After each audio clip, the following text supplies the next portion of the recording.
믿음을 가진 사람들은 희망을 이야기해요. 믿음을 가진 사람들은 항상 좀 더 넓은 세계, 좀 더 넓은 하나님의 비전을 꿈꾸고 달려나갑니다. 왜냐하면 이제 믿음의 사람들은 하나님께서 행하시는 기적을 체험하고 맛보기 때문이었습니다. 그리고 하나님은 믿음의 사람들을 통해서 큰 일들을 행하십니다. 오늘 말씀 보면 단지파와 여호수아가 믿음을 가지고 더 확장하는 또 비전을 갖고 있는 아름다운 모습을 우리에게 보여주고 있습니다. 첫 번째 생각할 것은 이 단지파는 진취적으로 땅을 확장했다는 거예요. 오늘 말씀 47절 한번 같이 다시 읽겠습니다. 그런데 단 자손의 경계는 더욱 확장되었으니 이는 단 자손이 올라가서 렛셈과 싸워 그것을 점령하여 칼날로 치고 그것을 차지하여 거기 거주하였습니다. 그들의 조상 단의 이름을 따라서 렛셈을 단이라 하였더라. 아멘. 다른 기업하고 다르게 단지파는 이제 자기가 받은 그 기업, 그 땅에 머물러 있지 않다 이렇게 말씀하고 있습니다. 그러니까 렛셈과 싸워 점령하고 거기에 거주하며 렛셈을 단이라 이름하였다. 이렇게 말씀하고 있죠. 그러니까 므낫세 지파는 뭐라고 합니까? 에브라임과 같이 마찬가지로 우리 지파가 많은데 땅이 너무 비좁다 이렇게 얘기를 하잖아요. 그러면서 여호수아는 그들에게 향하여서 스스로 개척해라. 그것은 철병거가 있을지라도 거기 가서 그들을 정복하면 너희 땅이 되지 않겠냐.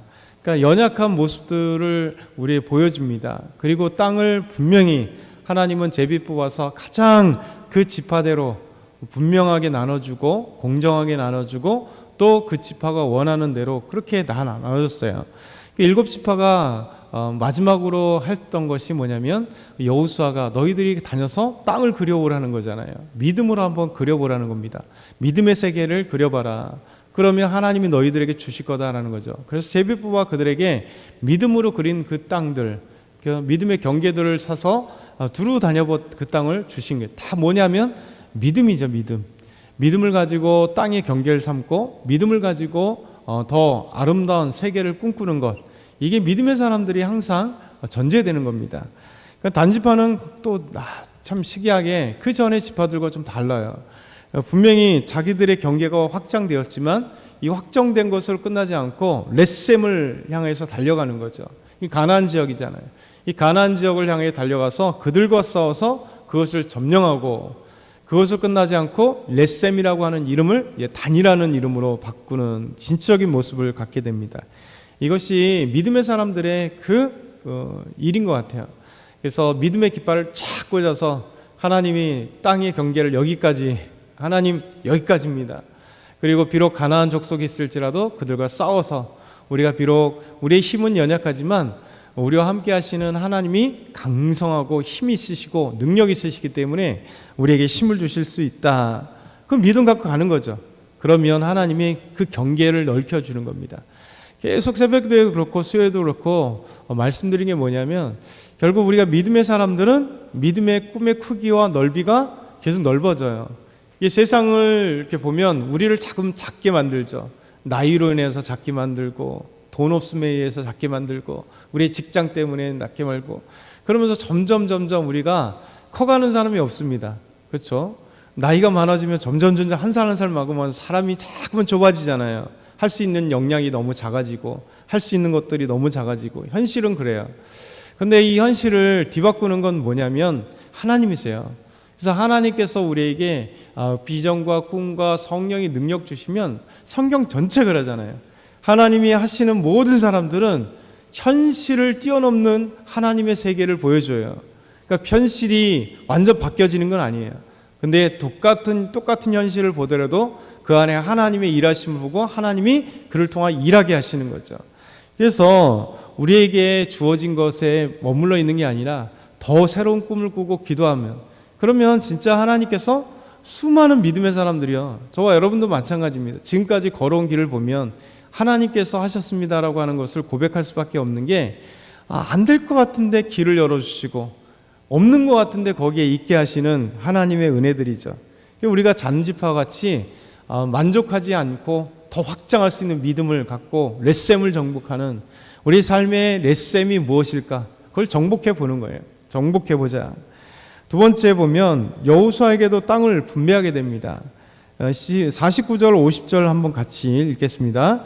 이스라엘 자손이 그들의 경계를 따라서 기업의 땅 나누기를 마치고 자기들 중에서 눈의 아들 여호수아에게 기업을 주었으니 곧 여호와의 명령대로 여호수아가 요구한 성읍 에브라임 산지 딥낫세라를 주매 여호수아가 그 성읍을 건설하고 거기 거주하였더라. 지금까지 이스라엘 자손들에게 땅을 다 분배를 했습니다. 그러니까 여호수아는 정말 멋진 지도자인 것 같아요. 그렇죠? 자기가 정복하면 사실 리더면 엄청난 일들을 행했잖아요. 그러면 내가 먼저 이 땅을 좋은 땅 차지하는 게 보통 사람들의 모습입니다. 그렇죠? 지휘관들, 왕 아니면 뭐 업적을 이룬 사람들은 항상 좋은 걸 갖잖아요. 그렇죠? 회사를 채워도 지분의 이만큼은 내 거 해놓고 결국 가장 좋은 지분들, 그래서 나중에 부자 되고 아니면 뭐 다 그런 거잖아요. 근데 여호수아는 먼저 12지파를 먼저 쫙 이렇게 세워놓습니다. 그리고 나서 땅을 모두 분배하고 난 다음에 그리고 이제 주는 입장이 바뀌었어요. 온 지파들이 이제 자기들의 땅 속에서 이제 주는 거예요. 그러면서 근데 그냥 주는 게 아닙니다. 여호수아는 참 믿음의 사람이 뭐냐면 여호와의 명령대로 이렇게 여호와의 명령대로 여호수아가 요구한 성읍 에브라임 산지 딥낫세라를 주매. 그렇죠? 산지래요. 산지. 평지도 아니고 산지. 산지면 사실은 별로 쓸모있는 땅은 아니거든요. 뭐 산지에서 양을 제대로 목축하겠어요? 산지에서 농사를 짓겠어요? 근데 여호수아는 마음속에 항상 그런 거죠. 하나님이 산지를 주신다면 그 산지를 개척하겠다는 거죠. 산지를 주어도 그것에서 하나님의 귀한 땅임을 감사하고 살아간다는 거죠. 그러니까 여호수아는 산지를 구했고 그리고 하나님께서 여호수아가 구한 대로 이스라엘 백성을 통해서 주시는데 에브라임 산지 딥낫세라를 주었다. 근데 그것으로 끝나는 게 아니라 거기에 성읍을 건축해서 좀 마을을 건축했다는 거예요. 그래서 산지의 마을을 건축해서 그리고 거기에 거주했다. 지금 여호수아는 나이가 엄청 많잖아요.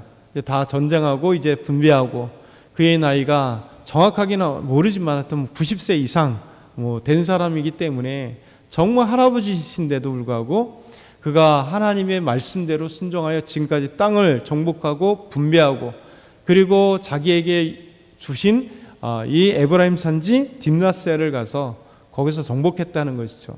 그래서 우리가 끊임없이 하나님 앞에 죽을 때까지 꿈을 놓지 않는 사람이 믿음의 사람이에요. 자꾸 우리가 자꾸만 꿈을 놓으려고 해요. 근데 하나님 앞에 꿈을 놓지 않는 사람은 믿음의 사람들입니다. 그래서 어제 친구 목사님과 함께 잠깐 만났는데 그런 얘기를 해요. 이렇게 포천인가 저쪽에 가서 식사를 하는데 이게 이제 포천 쪽에 가는 여기 축석곡에 넘어가는데 그런 얘기를 하는 거죠. 그 식당을 한번 보면서 우리가 간 식당은 아니지만 거기 이제 큰 갈비집 있잖아요. 그래서 한번 식사한 적이 있다 얘기하면서 누가 왔을까 이렇게 얘기하다가 이제 그 목사님이 전에 사역했던 교회 그 구역의 그 교구들, 그러니까 이제 교회가 크니까 그래도 여러 곳에 있는데 포천에 살고 있는 성도가 있었다는 거예요. 근데 거기서부터 버스를 타고 구리까지 오신다는 거예요. 그분이 몇 세시냐면 90세. 대단하신 거죠.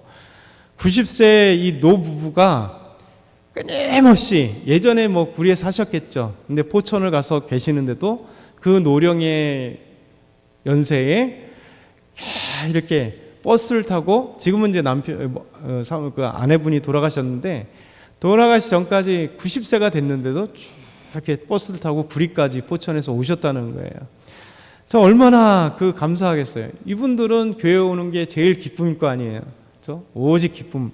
그러면서 참 대단하다. 보통이면 그러면 가까운 데 가고 그냥 집에서 있으시고 그럴 나이신데 그런 생각을 해본 거죠. 믿음의 사람은 다르구나. 믿음의 사람은 다르구나. 하나님을 향한 그 열망 때문에 사실 하나님을 향한 열망이 없다면 저 예배 드리고 싶으면 하나님의 생각이 없다면 그 연세에 얼마나 힘들겠어요. 버스 타고 그렇게 구리까지 온다는 것이 포천에서. 근데 하나님께서 우리에게 이렇게 되는 게 뭐냐면 이게 정말 이런 것을 통해서 우리가 도전을 받는 거예요. 예전에 사역했던 교회, 제가 중등부 사역을 할 때 우리 교회 제가 같이는 못했는데 바로 직전까지 우리 집사님이 끊임없이 이제 섬겼던 분이 계셔요. 이분은 몇 살이시냐면 그분도 90세가 되셨어요. 90세. 근데 90세인데까지 중등부 교사로 섬기셨어요. 어떻게 섬겼냐? 이분은 대단하신 분입니다. 오래도록 육사 교수로 은퇴하시고 대단하신 분입니다. 별자리들 수없이 그분이 가르쳤던 육사 안에서도 정말 총망받고 인정받았던 교수님이세요. 대단하신 분입니다. 서울대 법대 나오신 분이고, 근데 이분이 평생 하나님 앞에 헌신하고 90세 된 할아버지가 뭘 가르치겠어요?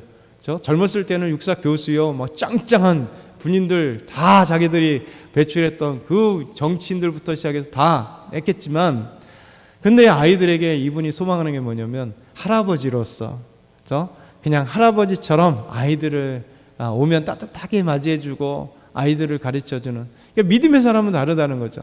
내가 할 수 있는 한 하나님 앞에서 내가 주어진 것을 이 아이들에게, 비록 할아버지라고 생각해서 가세요 이게 아니라 하나님 앞에 내가 할 수 있는 일이 뭘까 하고 끊임없이 헌신하는 그 아름다운 것들이 바로 여기 있다. 여호수아도 마찬가지입니다. 노령의 이 할아버지가 하나님이 주신 이 약속대로 받아서 그 딥낫셀을 건설하고 나아갔다. 마지막으로 회막 앞에서, 회막 여호와 앞에서 제비 뽑아 땅을 기업으로 주시기를 마치는 거죠. 51절을 보면 제사장 엘르야살과 누리 아들 여호수아와 이스라엘 자손의 지파의 족장들이 실로에 있는 회막문 여호와 앞에서 제비 뽑아 나눈 기업이 이러하니라. 이에 땅 나눈 일을 마치니라. 하나님이 말씀하신 것을 마치겠다. 그 마치는 것이 어디서 마쳤냐면 여호와 앞에서, 회막 앞에서, 하나님 앞에서 땅을 뽑았다는 거예요. 그것은 하나님이 정하신 것을 확실한 거죠. 하나님이 정하시고 여호와 앞에 하나님이 보증이 세워주셔서 또 하나님의 은혜라, 이런 얘기입니다. 그래서 저와 여러분이 말씀을 기억하면서 우리가 희망을 노래하고 또 비전을 꿈꾸고 끊임없이 상황이 아니라 그 상황을 넘어가시는 하나님 앞에, 그래서 기도 제목들이 계속 생겨야 돼요. 하나님, 이렇게 내 삶이 녹록지 않지만 하나님 꿈꾸게 하시고 비전을 보게 하시고 그걸 이루시는 하나님 이루어 주십시오 하고 기도하는 저와 여러분 다 되길 소망합니다.